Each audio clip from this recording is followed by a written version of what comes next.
ভারতে আসছে স্টারলিংকের ইন্টারনেট পরিষেবা। মোদির আমেরিকা সফরের পর থেকে স্টারলিং নিয়ে বেড়েছে জল্পনা। সম্ভাবনা ছিল খুব শীঘ্রই হয়তো ভারতের বাজারে প্রবেশ করবে তারা। সম্প্রতি আবার বাংলাদেশকেও স্টারলিং পরিষেবা প্রদানের প্রতিশ্রুতি দিয়েছেন স্পেসএক্সের কর্তা ইলন মাস্ক। এই অবস্থায় ভারত কি পিছিয়ে থাকতে পারে?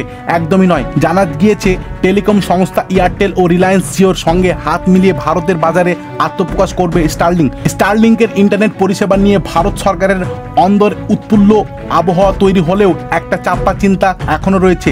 সাধারণভাবে স্টারলিং পরিষেবা সরাসরি কৃত্রিম উপগ্রহ নিয়ন্ত্রণ, জাতীয় নিরাপত্তা নিয়ে একটা প্রশ্নচিহ্ন থেকেই যাচ্ছে। এমনকি এর আগেও একবার ভারতে স্টারলিংকের পরিষেবা শুরু তোড়জোড় করেও জাতীয় নিরাপত্তার খাড়া জেরে পিছিয়ে পড়তে হয়েছিল ইলন মাস্ককে। টাইমস অফ ইন্ডিয়া একটি প্রতিবেদন সূত্রের খবর, এবার যাতে তীরে এসে তরি না ডুবে তাই আগেভাগেই মার্কিন সংস্থাকে স্টারলিংকের জন্য একটি নিয়ন্ত্রণ কেন্দ্র প্রতিষ্ঠার নির্দেশ দিয়েছে ভারত সরকার।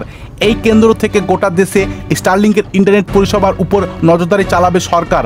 কোনোভাবেই যাতে জাতীয় নিরাপত্তা প্রশ্নের মুখে না পড়েই সেই বিষয়টিকেও নজর রাখা হবে। ভারতের বাজারে স্টারলিংকের আগমন ঘটলে ইন্টারনেটের স্পিড যে দ্বিগুণ হবে এই নিয়ে কোনো সন্দেহ নেই। তবে কি দাম কমতে পারে নেট রিচার্জের? বর্তমানে এয়ারটেল কিংবা জিও ফাইবার মাসে 500 টাকায় ওয়াইফাই পরিষেবা দিয়ে থাকে, যেখানে আমেরিকায় প্রতি মাসে স্টারলিংকের খরচ প্রায় $120, অর্থাৎ ভারতীয় মুদ্রায় দাঁড়ায় 10,000 টাকার কাছাকাছি। সুতরাং এদেশে স্টারলিং এলে যে দাম বাড়বে বই কি কমবে না, এটাই কার্যত স্পষ্ট দেখা যাচ্ছে। তো স্টারলিং ভারতে আসলে আপনাদের কি মনে হয়, কতটা দাম বাড়তে পারে না কমতে পারে? অবশ্যই কমেন্ট বক্সে জানাবেন।